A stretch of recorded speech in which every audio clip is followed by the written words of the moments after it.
자, 일단 보시죠, 이거. 이거 어떻게 푸시는지 설명 좀 할게요. 뭐냐면, 자, 우리 그거를 기억을 해주셔야, 어떤 걸 기억해 주시냐면, 우리가 이제 실지 재고 자산 금액을 입력하면 알아서 나머지는 매출 원가로 보낸다. 맞죠? 그게 핵심이고. 근데 우리가 정상간모는 매출 원가에 가는 놈이니까 회계 처리 안 한다. 하지만 비정상간모는 매출 원가에 있어야 될 녀석이 아니니까 타계정 대체도 매출 원가 아닌 다른 계정으로 인지를 바꿔라는 타계정 대체 분개를 해야 된다. 그 핵심이죠. 근데 여태까지는 아까처럼 기말 재고 자산 금액을 준 거고 지금은 우리가 그쪽 우리가 금액이에요. 기말 실제 기말 재고 금액이죠. 실제 기말 재고 자산의 금액이잖아요. 우리가 아까 그 14번 문제인가 그거는 600만 원, 뭐 900만 원, 1000만 원 준 거죠. 그건 엄밀히 수량 곱하기 단가를 합쳐서 줘버린 거예요. 근데 최근 들어서 99회차에 한 번 냈고 최근 107회차에 한 번 또 냈어요. 이거 비슷한 문제를.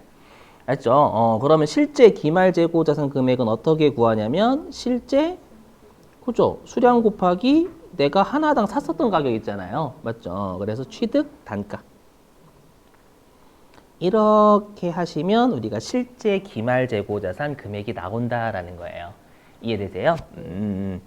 자, 그럼 보죠. 보니까 그럼 우리가 여기 원재료 같은 경우에는 똑같죠. 장부상 재고와 실지 재고가 같아요.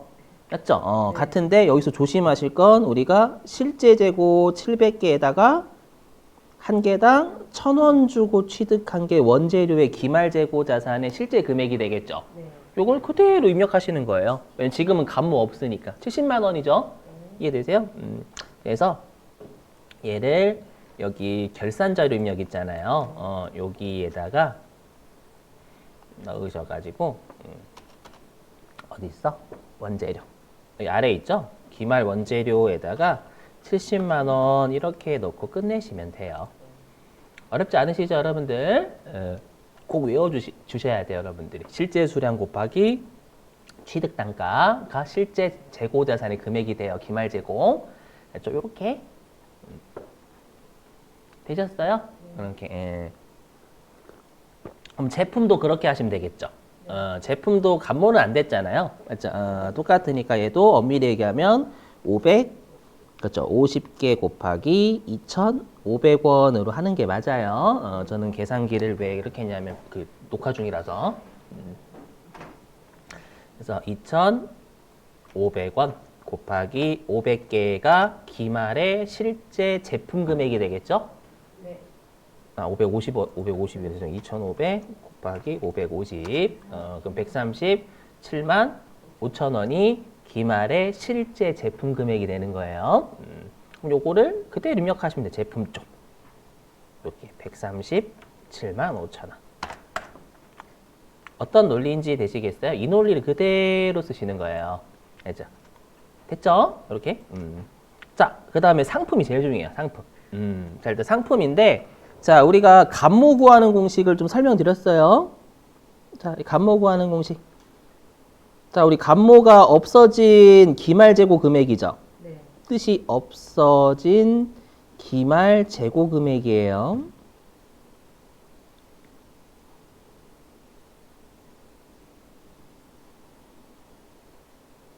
얘는 어떻게 구하냐? 일단 장부상 수량. 그렇죠? 장부상 수량은 내가 실제로 들어가서 센 게 아니기 때문에 있어야 될 수량. 그렇죠? 그 다음에 실제 수량은 여기다 실제 수량 그죠? 실제 수량 이렇게 하면 얘가 없어진 수량이 됩니다. 없어진 수량 맞죠? 그리고 하나당 취득 단가 단위당 취득 원가 단위당 취득 원가가 취득 단가입니다. 하나당 얼마 주고 취득한 게 없어졌냐라는 거예요. 그럼 여기다 대입하시면 아마 950개 그 다음에 880개. 그럼 70개가 없어졌죠? 70개가 없어졌고, 하나당 1,500원에 취득한 게 70개가 없어졌어요. 이해되세요? 그러면 요 금액이 10만 5천 원 나올 거예요. 근데 이게 만약에 정상감모다라고 하면 회계 처리 없고요. 비정상감모면 회계 처리해야죠. 왜냐하면 매출 원가가 아니니까. 그럼 여기 비정상감모가 있으니까 회계 처리를 해야 돼요. 근데 그럼 우리가 지금 하는 실제 기말 상품 금액 있죠. 실제 기말 상품 금액은 기말에 실제 880개 있었죠. 880개 있었고 실제로 하나당 1,500원에 주고 산 게 880개가 있는 거잖아요. 이 빨간색을 곱한 게 실제 기말 재고 자산의 상품 금액이 돼. 실제 기말 상품 금액이 되는 거예요. 이해되시겠어요? 왜냐하면 우리가 그랬잖아요. 실제 기말 재고 자산 금액 넣으면 알아서 매출 원가로 간다고. 알죠? 그렇기 때문에 항상 무조건 기말의 실제 재고 자산 금액부터 이런 문제를 먼저 입력을 해주시는 거예요. 그렇죠? 그러면 금액이 그죠? 880개 곱하기 1,500원 하면 얘가 132만 원이 나와요. 그죠? 그러면 이 132만 원이 12월 31일 당기말의 실제 상품 금액이 되겠죠? 얘를 위쪽으로 쭉 가면 여기 상품이 있어. 기말 상품. 되세요? 그럼 여기에다가 132만 원을 넣고 그럼 나머지 하면 알아서 컴퓨터가 매출 원가로 보내줄 거예요. 이해되시겠어요? 매출 원가로 보내주는데 우리가 매출 원가가 아니다라는 표현 해줘야죠. 비정상감모면. 그렇죠. 타겟예정 대책. 이거 어느 날짜로 끊어요? 타겟예정 대책. 12월 31일 날. 우리 감모라는 게 기말의 재고자산 수량 부족분이니까 12월 31일자 일반전표로 가는 거예요. 일반전표로 가서 12월 31일자에 상품이 비정상감모죠? 그럼 대변으로 상품 뺍니다. 빼고 여기에다 무조건 타겟예정 대책 안 걸면 우리 매출원가도 같이 잡아버렸잖아요. 그때 기억나시죠? 적요8 걸고 금액 10만 5천 원. 그럼 차변에 재고자산, 감모손실 이렇게까지 거는 문제예요. 그러니까 이런 유형의 문제가 나오면 실제 기말 재고자산 금액 입력하고 그럼 나머지가 매출 원가로 갈 건데 걔가 정상감모면 회계처리 없는 거고 매출 원가 잘 들어가 있으니까 비정상감모면 매출 원가 아니에요 라는 12월 31일자에 타겟예정 대책 붕괴를 끊어주셔야 된다는 게 핵심이에요. 그래서 4점을 낸 거예요. 4점 원래 3점이거든요. 어려우니까 4점을 낸 거예요. 꼭 외워주셔야 돼. 됐죠? 최근에 출제해가지고 이걸 해야 돼요. 반드시. 많이 어렵거든. 네.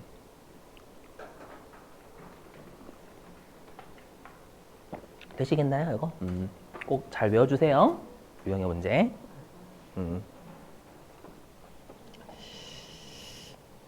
넘어가도 되지, 여러분들? 네.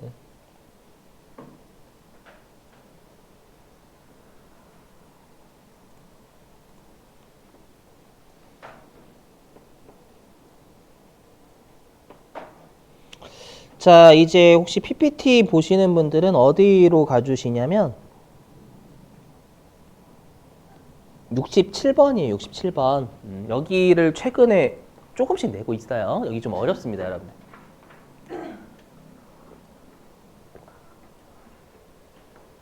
(67번입니다)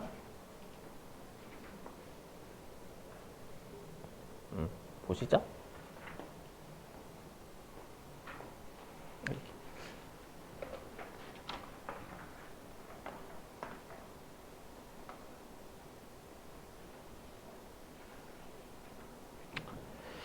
자, 보시면 요거는 일단 여기 보지 마시고 제가 사례 가지고 설명을 할 거예요. 사례 가지고. 그리고 기출문제도 있고 여러분들한테 나눠드린 유인물에도 있고요. 자, 보시죠. 자, 무형자산은 상각 문제를 좀 주의하셔야 돼요. 어떤 거냐면 일단 무형자산은 우리가 원칙적으로 직접 상각 일반적으로 많이 한단 말이에요. 감가상각 누계를 쓰지 않고요. 그것 때문에 발생하는 게 상각이 어려운 거예요. 자, 해보자, 해보시면. 자, 2023년도 단기 결산 항목 반영 전 개발비. 우리 개발비가 무형자산이죠? 자, 개발비의 미상각 잔액은 1,200만 원이다. 그럼 여기서 여러분들이 주의하셔야 될 문구는 뭐냐면 얘예요. 여기 단기 결산 항목 반영 전 개발비니까 2023년도 말에 우리 상각해야죠. 그럼 상각했다라는 거예요? 안 했다라는 거예요? 안 했다라는 거예요. 맞죠? 그래서 이 말을 따지면 2023년도 단기죠. 단기에는 상각을 안 한 거고요. 안 한 겁니다. 여기까지 이해되시겠어요? 일단 그리고 미삼각 잔액은 여러분 미삼각 잔액은 좀 취득 원가랑 미삼각 잔액은 같은 말일까요? 다른 말일까요? 취득 원가랑 미삼각 잔액은 다른 말이에요. 취득 원가는 처음 샀을 때 금액이니까 아예 감가상각을 하지 않은 경우고 우리가 미삼각 잔액은 일부 상각은 하고 남아있는 금액이다라는 뜻에서 장부 금액은 제가 쓴 거예요. 제가 쓴 거. 그래서 미삼각 잔액은 뭐냐면 얘는 일부 상각하고 남아있는 금액이에요.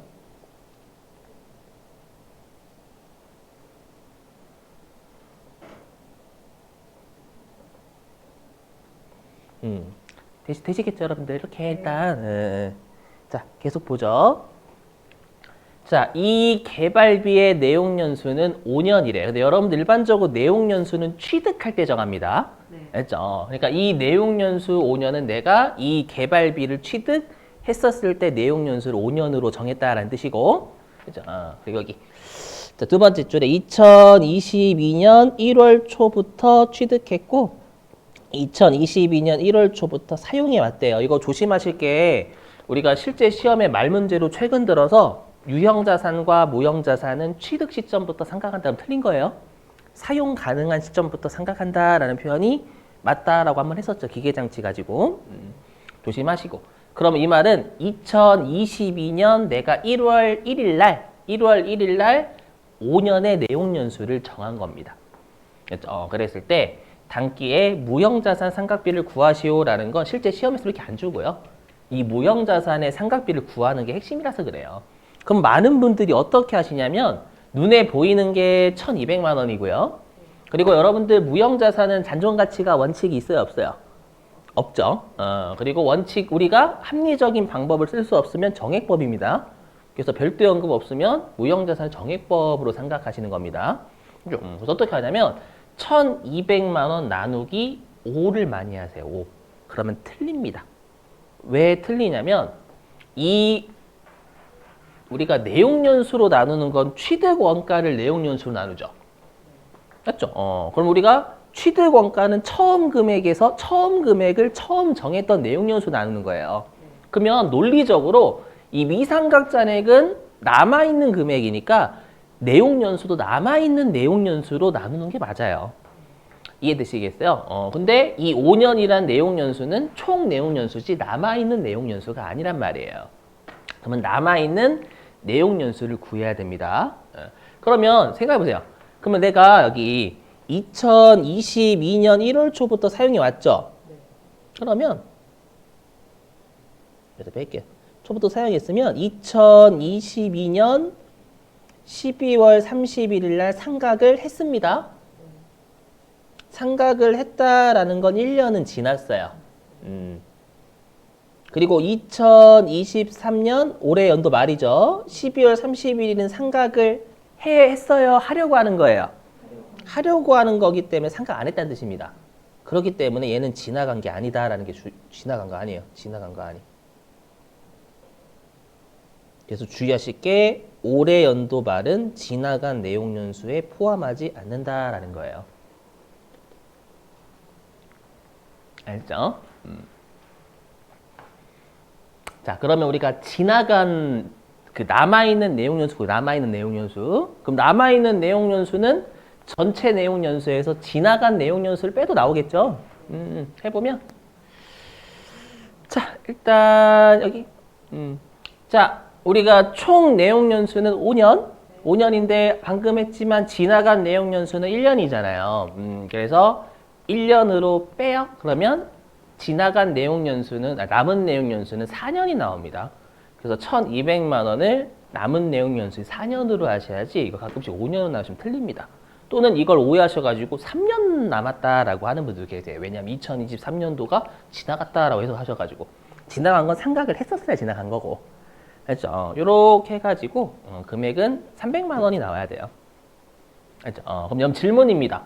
그러면 무형자산의 상각 1년에 300만 원씩 상각한다라는 거잖아요. 그리고 내용연수가 5년이니까 취득원가는 얼마였다는 얘기예요. 이 개발비의 취득원가는. 1,500이었다는 얘기죠. 그렇죠. 1,500. 그걸 증명해 볼게요. 자, 2022년 1월 1일 날 개발비를 1,500만 원에 취득했어요. 왜냐면 시험에서 취득원가 물어볼 수도 있으니까. 자, 그리고 이제 2022년 12월 31일 날 상각을 하죠. 그럼 우리 감가상각비가 300만 원 맞는 거 증명하는 거예요. 그럼 차변에 우리 무형자산은 감가상각비라고 하지 않고 무형자산 상각비라고 합니다. 이렇게 하고. 그 다음에 무형자산은 일반적으로 직접 차감하죠. 맞죠? 그래서 대변에 개발비로 이렇게 직접 까버렸을 거란 말이에요. 맞죠? 그래서 2022년도 12월 30일 날 300만 원의 개발비를 직접 까면 남아있는 금액은 1,200만 원이 나와요. 그러면 1,200만 원이 지금 2023년 12월 31일 상각하기 전 남아있는 금액 맞죠? 맞으니까 요게 맞다라는 거예요. 그래서 단순히 여러분들이 무형자산의 상각금액 구하실 때는 절대 남아있는 금액을 전체 내용연수 나누시면 안 된다라는 거예요. 아시죠? 무슨 말인지? 예. 자, 그럼 다시 유인물 놓으세요. 어차피 되게 많아요. 제가 기출문제 나눠드린 거에 요거 문제 한 3개인가 있을 거예요. 자, 유인물 3페이지고요. 15번 해주시면 돼요. 유인물 3페이지에 15번.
자, 그럼 해보자.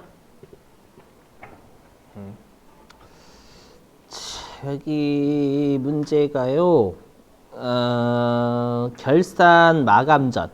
마감 전이니까 2023년도 말에 상각하기 전 잔액이 남아 있는 거죠. 1,200만 원 요게 남아 있는 금액입니다. 남아 있는 금액인데 얘는 주의하실 게 2021년 1월 초에 취득했으니까 요 5년이라는 내용 연수는 그죠? 요 5년이라는 내용 연수는 언제 정한 거냐면 요 2021년 요때 정한 거예요. 1월 초에. 맞죠? 그러면 지나간 기간을 해석해 볼게요. 지나간 기간은 2021년 12월 31일에 상각을 했을 겁니다. 그러면 1년. 그 다음에 2022년 12월 31일에 상각을 또 했을 거예요. 그렇죠? 그러면 2년.